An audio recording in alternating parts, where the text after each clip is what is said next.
is very difficult to stand here. I'm a parent of four. Chandler is my second born son, and I can't imagine the pain that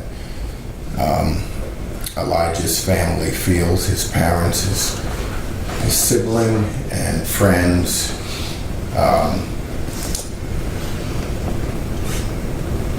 Our heart is rented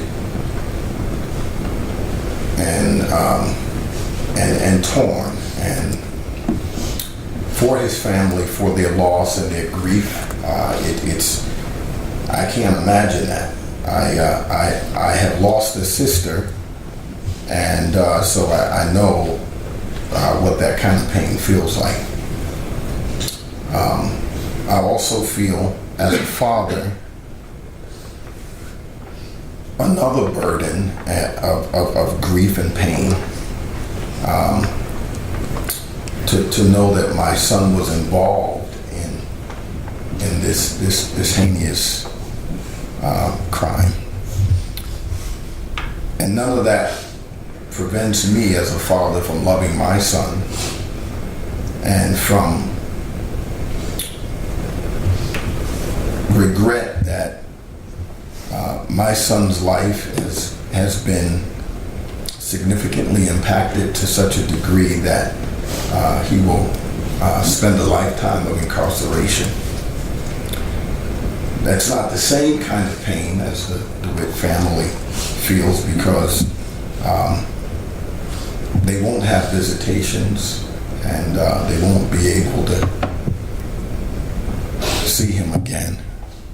And so there's a wrestling inside of me that feels almost a sense of guilt, because none of that will stop me. None of what I have heard today will stop me from loving my son. It pains me that he was involved, and that another life was taken, a precious life. I have replayed that day so many times. I remember where we were, and my wife and I were with some friends, and I remember it coming on the news, and it caught my attention because from time to time I would play pool at that Dave & Buster's, and I would have never imagined in a million years that my son would have been involved.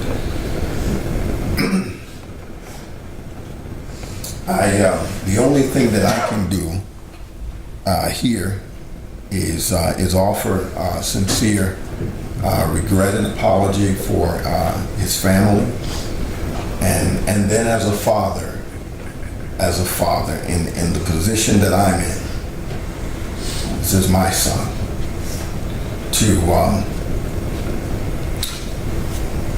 ask for the court's mercy, not because he deserves it,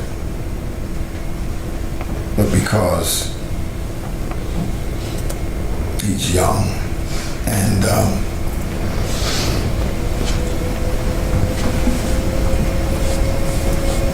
when we're young, I've been young, we don't always have the maturity or the rational ways of thinking, and we can make one decision that can change our lives forever. And my son did that.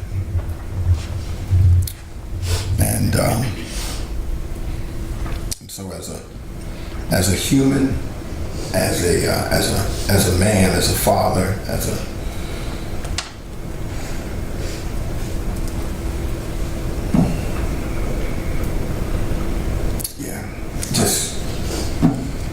just torn with pain on both sides. It's a different position to be in.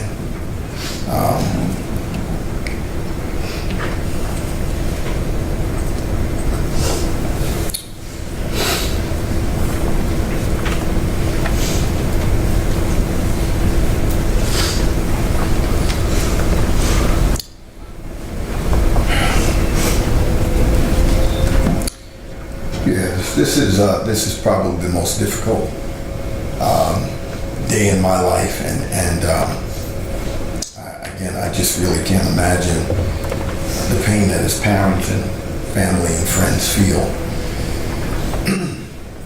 I am incredibly empathetic, and I do feel that pain. I have paid attention to and have looked at Elijah's life, and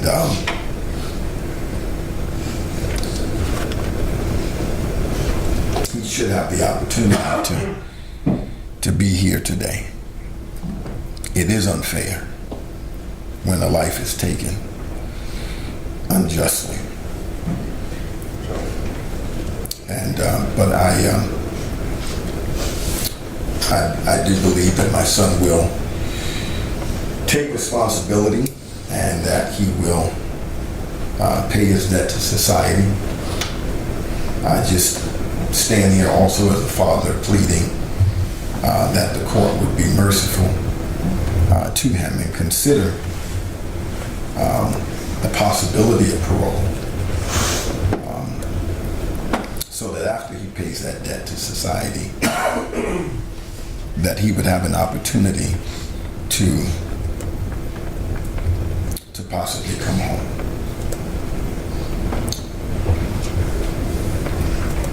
That sounds selfish in a position that I have to stand in. But I have to stand in this position as a father who has unconditional love for his son and for all of my children. They can displease me. They can anger me. They can disappoint me.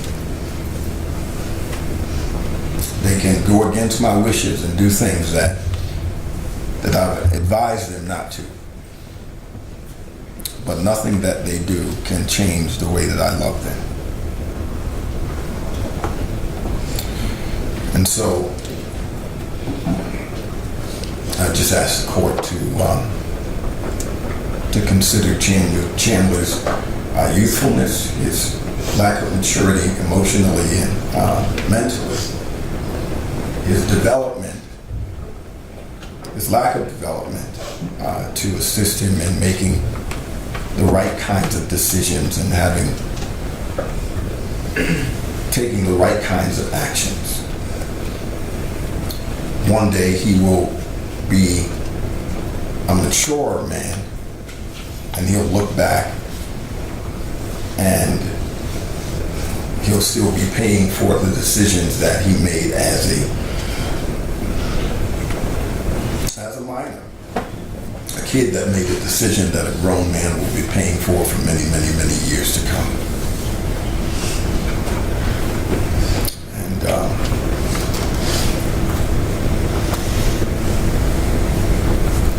yeah, that's it. Thank you, sir.